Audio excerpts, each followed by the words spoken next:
नमस्कार दोस्तों, आज मैं आप सभी के समक्ष माघ मास के महात्म्य का 7वां भाग प्रस्तुत कर रही हूँ। यदि आपने माघ मास के महात्म्य के पिछले 6 भाग नहीं सुने हैं तो उनका लिंक डिस्क्रिप्शन बॉक्स में दिया गया है, आप सुन सकते हैं। आइए अब शुरू करते हैं माघ मास के महात्म्य का 7वां भाग। बोलो बांके बिहारी लाल की जय। श्री कृष्ण गोविंद हरे मुरारी, हे नाथ नारायण वासुदेवा। जय श्री कृष्णा। तब पुष्कर मुनि ने यम से कहा, हे भगवन, जहाँ पापी पुरुष यातनामय शरीर धारण करके कष्ट भोगते हैं, मैं उन सभी नरकों को देखना चाहता हूँ। यह सुनकर सूर्य नंदन यमराज ने पुष्कर को सैकड़ों और हजारों नरक दिखाए। पुष्कर ने देखा कि पापी जीव नरकों में पड़कर बड़ा कष्ट भोगते हैं। कोई सूली पर चढ़े हैं और किसी को बाघ खा रहा है, जिससे वह अत्यंत दुखी हैं। कोई तपी हुई बालू पर जल रहे हैं, किसी को कीड़े खा रहे हैं। कोई जलते हुए घड़े में डाल दिए गए हैं और कोई कीड़ों के काटने से पीड़ित है। कोई असीपत्र वन में दौड़ रहे हैं, जिससे उनके अंग छिन्न भिन्न हो रहे हैं। किसी को आरे से चीरा जा रहा है, कोई कुल्हाड़ी से काटा जा रहा है। किसी को खारे कीचड़ में कष्ट भोगना पड़ रहा है, किसी को सुइयां चुभो चुभो कर गिराया जा रहा है और कोई सर्दी से पीड़ित है। उन सभी जीवों को नरक की यातनाएं और कष्ट भोगते हुए देखकर पुष्कर मुनि को बड़ा दुख हुआ।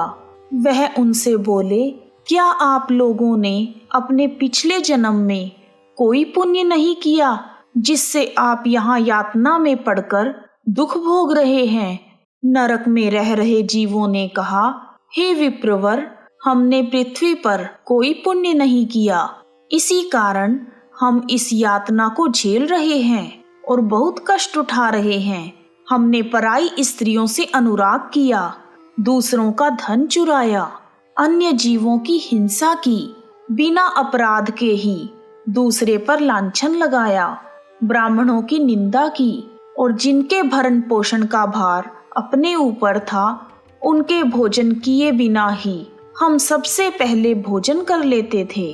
इन्हीं सब पापों के कारण हम सभी इस नरक की अग्नि में जल रहे हैं। प्यासी गाय जब जल की ओर दौड़ती थी, हम सदा उनके पानी पीने में विघ्न डालते थे और गाय को कभी भी खिलाते पिलाते नहीं थे, और फिर भी गाय का दूध दूहकर अपना पेट पालने में लगे रहते थे। याचकों को दान देने वाले लोगों के कार्यों में हम रोड़े अटकाते थे।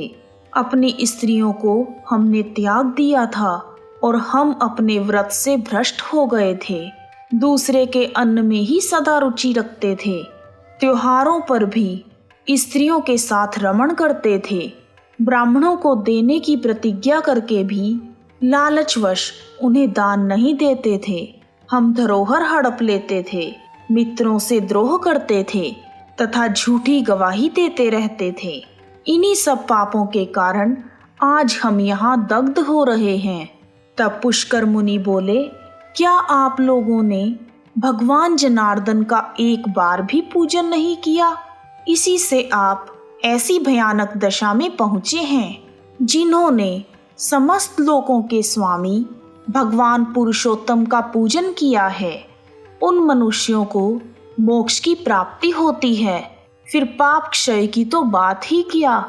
आप सबने पुरुषोत्तम नारायण के चरणों में मस्तक नहीं झुकाया, इसी से आपको इस भयंकर नरक की प्राप्ति हुई है। अब यहाँ हाहाकार करने से क्या लाभ?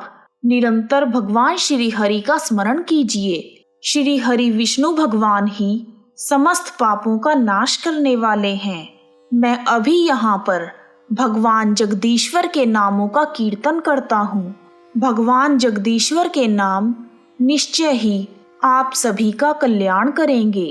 तब नरक में रह रहे जीवों ने कहा, हे ब्राह्मण, हमारा अंतःकरण पवित्र नहीं है, हम अपने पाप से संतप्त हैं। ऐसे समय में आपके शरीर को छूकर बहने वाली हवा हमें आनंद प्रदान कर रही है। हे धर्मात्मा, आप कुछ देर तक यहाँ ठहरिए, जिससे हम दुखी जीवों को क्षण भर ही सुख मिल सके।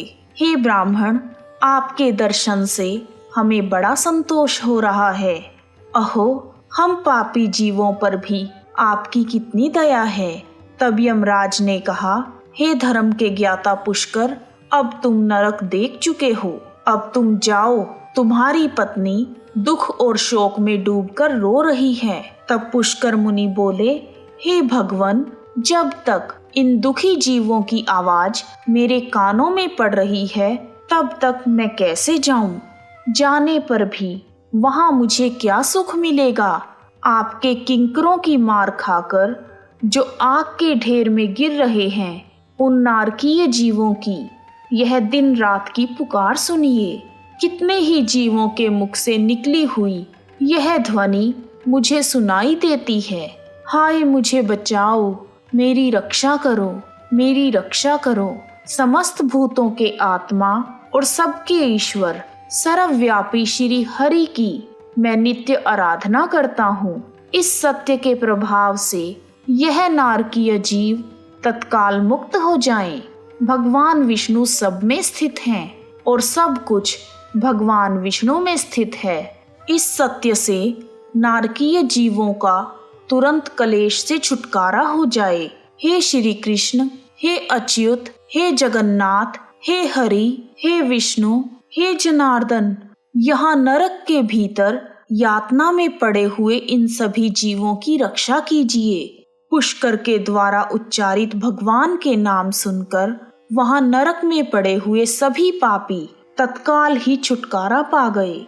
वे सब बड़ी प्रसन्नता के साथ पुष्कर मुनि से बोले, हे ब्राह्मण, अब हम नरक से मुक्त हो गए हैं। इससे संसार में आपकी अनुपम कीर्ति का विस्तार हो।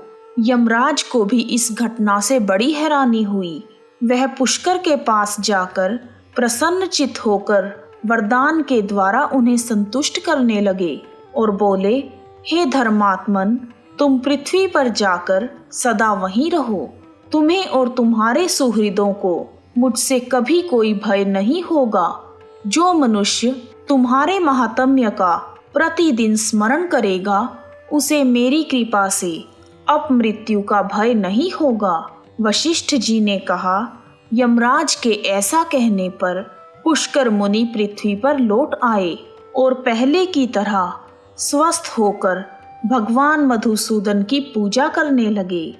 राजन, मेरे द्वारा कहे हुए पुष्कर के इस महात्म्य को जो सुनता है, उसके सभी पाप नष्ट हो जाते हैं।